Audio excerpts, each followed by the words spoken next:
अवधूत चिंतन श्री गुरुदेव दत्त. श्री स्वामी समर्थ. श्री स्वामी समर्थ. स्वामी म्हणतात, प्रत्येकाला इथे गर्व आहे. मी आहे तर सर्व आहे. अरे वेड्या, कुणा वाचून कुणाचं राहत नाही. आदर कर सर्वांचा, हाच मानव धर्म आहे. प्रेमाने जोडलेली चार माणसं आणि त्यासाठी लागणारे दोन गोड शब्द, हे वैभव ज्याच्याजवळ आहे तोच या जगात खरा श्रीमंत आहे. स्वामी भक्तांनो, जेव्हा मेहनत करून सुद्धा स्वप्न पूर्ण होत नाहीत, तेव्हा रस्ता बदला, सिद्धांत नाही. भगवद्गीतामध्ये स्पष्ट लिहिलं आहे, निराश होऊ नको, कमजोर तुझी वेळ आहे, तू नाही. सहमत असाल तर होय टाईप करून तुमची सहमती दर्शवा.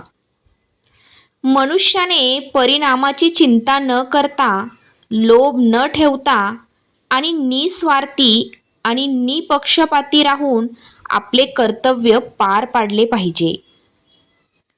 अंधारात जसा प्रकाश चमकतो, त्याचप्रमाणे सत्य देखील प्रकाशते. म्हणून माणसाने नेहमी सत्याचा मार्ग अवलंबला पाहिजे. त्या व्यक्तीला ज्ञान नाही आणि देवावर विश्वास नाही, तो जीवनात कधीही सुख आणि यश मिळवू शकत नाही. जर तुमचा देवावर विश्वास असल्यास आत्ताच आपल्या व्हिडिओला लाईक करा आणि कमेंट बॉक्समध्ये होय, माझा परमेश्वरावर विश्वास आहे असे टाईप करा.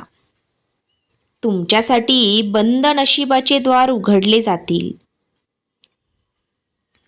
ज्याप्रमाणे मनुष्य आपले जुने वस्त्र सोडून नवीन वस्त्रे परिधान करतो, त्याचप्रमाणे आत्मा जुने निरुपयोगी शरीर सोडून नवीन भौतिक शरीर धारण करतो.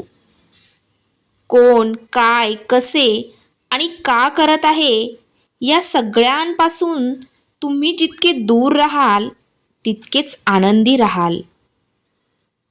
जेव्हा आपले मन कमकुवत असते, तेव्हा परिस्थिती समस्या बनते आणि जेव्हा आपले मन स्थिर असते, तेव्हा परिस्थिती आव्हाने बनते.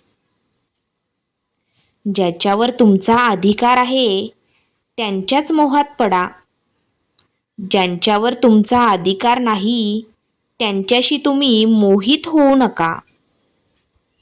ज्यांना इतरांच्या समस्या समजतात, ज्यांच्यामध्ये सहानुभूती असते, ते मनाने चांगले असतात. त्यांना पुन्हा जन्म घ्यावा लागत नाही. ज्ञानी माणसासाठी मातीचा ढीग, दगड आणि सोने हे सर्व सारखेच असतात. प्रेमाला नेहमी माफी मागायला आवडते आणि अहंकाराला नेहमी माफी ऐकायला आवडते. गोष्टीचा विचार केल्याने माणूस त्यांच्याशी संलग्न होतो. त्यामुळे त्यांच्यामध्ये इच्छा निर्माण होणार आणि त्यांच्या इच्छामध्ये अडथळा निर्माण होऊन क्रोध निर्माण होतो, जो नेहमी तुम्ही संशय घेतो. त्याला या जगात किंवा कोठेही सुख नाही. कर्म हे असे पीक आहे जे माणसाला प्रत्येक परिस्थितीत कापावे लागते. म्हणून नेहमी चांगले बियाणे पेरा, म्हणजे कापणी चांगली होते.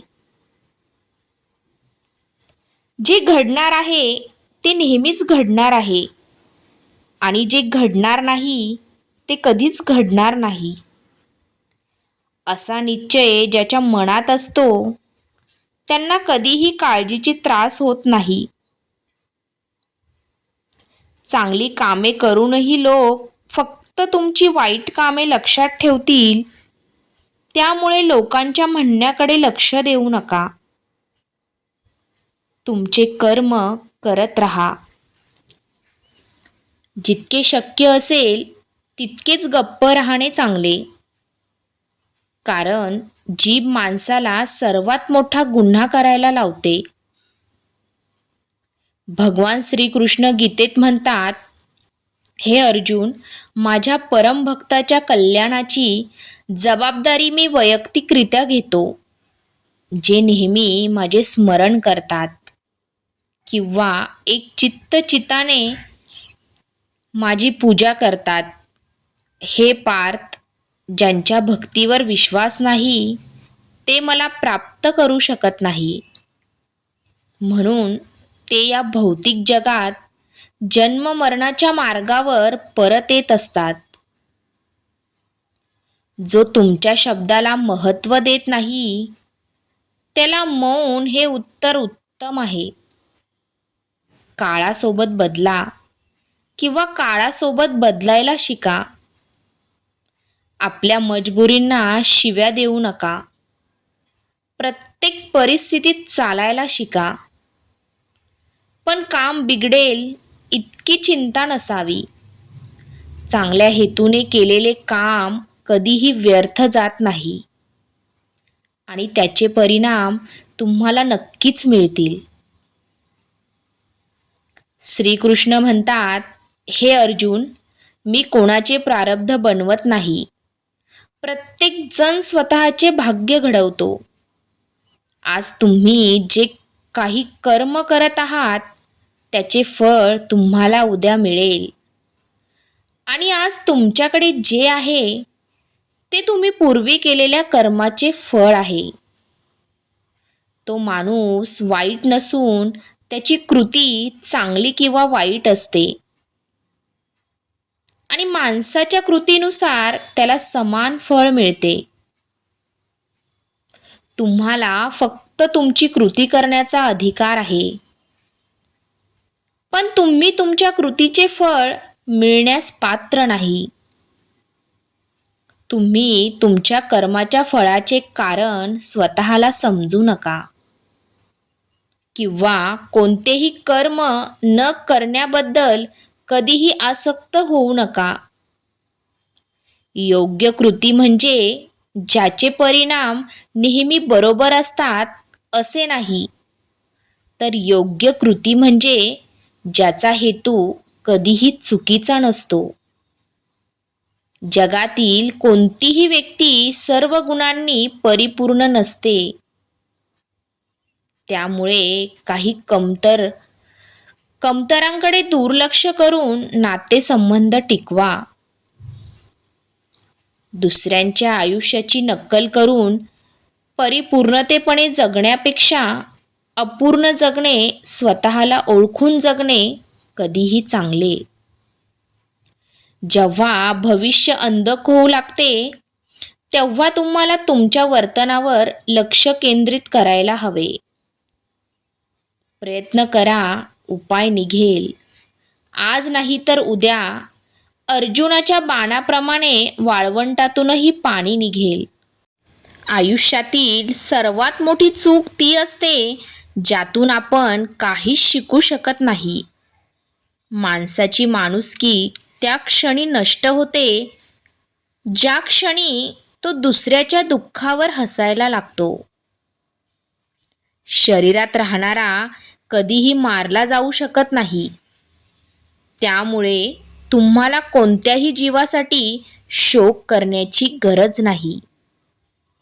वेळ आपल्याला शिकवते की आयुष्य कोणाचीही वाट पाहत नाही आणि कोणाची वाट पाहूही शकत नाही. जो सर्वोत्तम खेळाडू आहे त्याच्यासोबत आयुष्य सुद्धा खेळतं. प्रत्येकाचे दुःख सारखेच असते, पण प्रत्येकाचे धैर्य वेगळे असते. काही निराशेमुळे विखुरले जातात, तर काही संघर्ष करून उठतात. हा संदेश शेवटपर्यंत ऐकल्याबद्दल धन्यवाद. श्री स्वामी समर्थ.